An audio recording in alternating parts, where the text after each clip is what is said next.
High, আপনি কি জানেন যে আপনার যদি ভ্যালিড ইউকে ভিসা থাকে তাহলে আপনি আলাদা করে ভিসা অ্যাপ্লাই না করেও আপনি 10টা কান্ট্রিতে ভিজিট করতে পারবেন? Yes, that's right.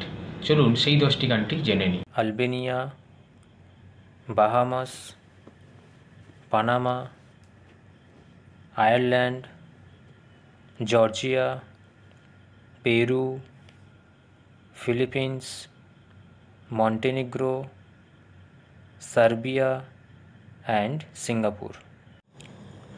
সো আপনি কোন কান্ট্রিতে ফার্স্ট যেতে চান প্লিজ কমেন্ট করে আমাদের সাথে শেয়ার করুন এবং ভিডিওটিকে লাইক ও শেয়ার করে দিন, প্লাস চ্যানেলটিকে ফলো ও সাবস্ক্রাইব করে দিন সো দ্যাট ভিসা টিপস ও ট্রাভেল আপডেটসের ভিডিওটি সবার আগে আপনার কাছে পৌঁছে যায়। Thank you.